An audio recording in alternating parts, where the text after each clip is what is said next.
Assalamualaikum warahmatullahi wabarakatuh. A'udzu billahi minasyaitonir rajim. Bismillahirrahmanirrahim.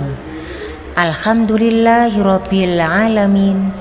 Wassalatu wassalamu ala asrofil anbiya'i wal mursalin wa ala alihi wa sahbihi ajma'in, amma ba'du.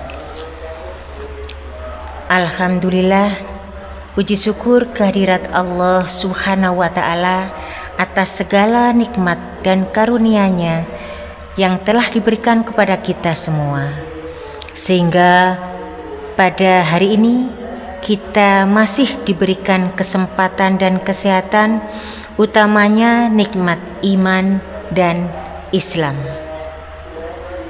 Salawat serta salam mudah-mudahan tetap tercurah kepada Rasulullah Muhammad Sallallahu Alaihi Wasallam beserta keluarga, para sahabat, dan semua pengikutnya yang tetap istiqomah sampai akhir zaman. Amin. Terima kasih yang sebesar-besarnya kepada Majelis Tabligh dan Ketarjihan Pimpinan Daerah Aisyah Kabupaten Gresik yang telah memberikan kesempatan kepada kami guna menyampaikan kajian menjelang berbuka puasa.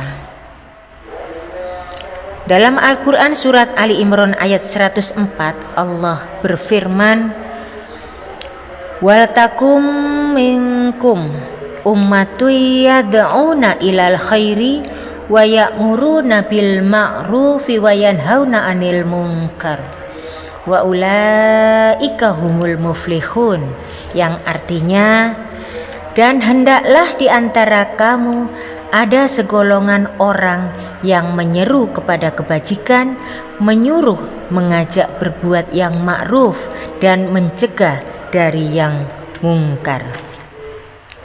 Dan mereka itulah orang-orang yang beruntung.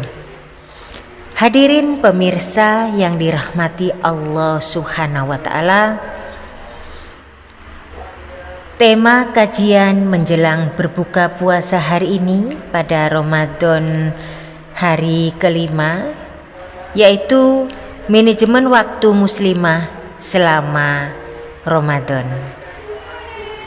Manajemen waktu muslimah selama Ramadan berpusat pada optimalisasi ibadah dan aktivitas harian selama bulan Ramadan dengan menjadikan sholat 5 waktu sebagai poros utama. Prinsip utamanya tentunya adalah disiplin, memprioritaskan kewajiban seperti mendidik anak dan rumah tangga, menghindari kesia-siaan dengan mengurangi penggunaan media sosial, serta memanfaatkan waktu pagi untuk produktivitas dunia dan akhirat. Hadirin pemirsa yang dirahmati Allah Subhanahu wa ta'ala, berikut adalah contoh atau panduan manajemen waktu bagi muslimah selama Ramadan. Yang pertama, menjadikan sholat sebagai poros. Kita bisa mengatur jadwal harian di antara waktu sholat. Subuh adalah waktu produktif dan jeda antar sholat kita gunakan untuk istirahat sejenak, berzikir maupun membaca Al-Quran. Jadi antara subuh sampai duhur kita bisa sambil menunggu sholat duhur, kita bisa menggunakan waktu seoptimal mungkin. Kita bisa berzikir pagi, sholat duha, berbanyak membaca Al-Quran, istirahat sejenak menjelang duhur. Kita juga bisa menggunakan membaca Al-Quran sekali lagi terus, dan kita tingkatkan demikian seterusnya sampai menjelang berbuka puasa. Sesudah berbuka puasa, demikian juga adanya menjelang sholat tarawih, kita bisa gunakan waktu-waktu dengan perbanyak membaca Al-Quran dan beristighfar. Yang kedua adalah skala prioritas dengan konsep 4D. D yang pertama adalah terapkan do, yaitu kerjakan segera yang utama. D yang kedua adalah delay, yaitu tunda yang kurang penting. D yang ketiga adalah delegate, delegasikan urusan rumah tangga jika memungkinkan. Dan D yang terakhir adalah delete, hapus aktivitas yang sia-sia. Yang ketiga adalah komunikasi dan berbagi peran.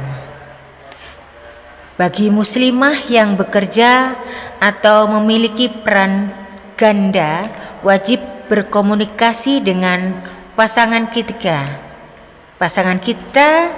yaitu suami dan keluarga, untuk berbagi tugas agar rumah tangga tetap berjalan lancar dan kondusif. Kita berbagi tugas dengan suami, dengan anak-anak, bisa kok anak-anak kita libatkan.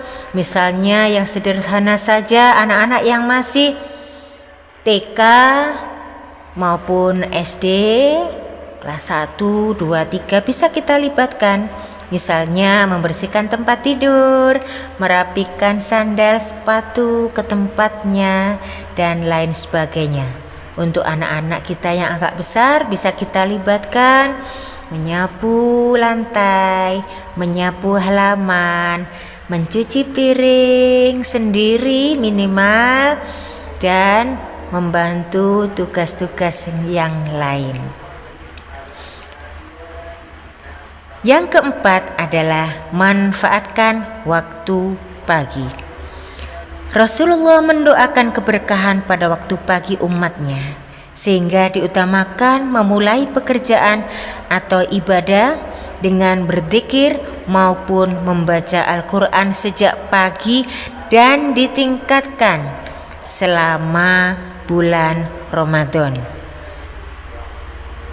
Bismillah, kita bisa melaksanakan one day one juice, dan alhamdulillah apabila lebih daripada itu. Yang kelima adalah hindari menunda-nunda. Segera mengerjakan kewajiban, dan ketika satu urusan selesai, bergegaslah ke urusan lain untuk menghindari waktu terbuang sia-sia. Dalam Quran surat Al-Insyirah ayat 7, Allah Subhanahu wa ta'ala berfirman, "Fa idza faraghta fansab."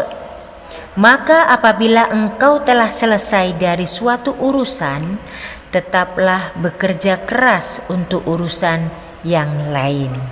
Dan yang terakhir, evaluasi diri.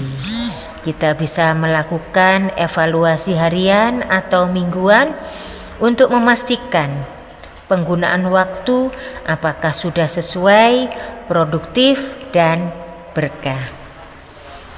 Hadirin pemirsa yang dirahmati Allah Subhanahu wa ta'ala, manajemen waktu selama Ramadan tidak hanya tentang produktivitas material semata, namun memastikan bahwa setiap detik bernilai ibadah, dan kita tidak menyesal di kemudian hari saat kita di akhirat. Demikian, mudah-mudahan bermanfaat dan bisa kita amalkan dalam kehidupan sehari-hari. Mohon maaf. Nasrum minallah wa fathun qarib wa basyiril mu'minin. Wassalamualaikum warahmatullahi wabarakatuh.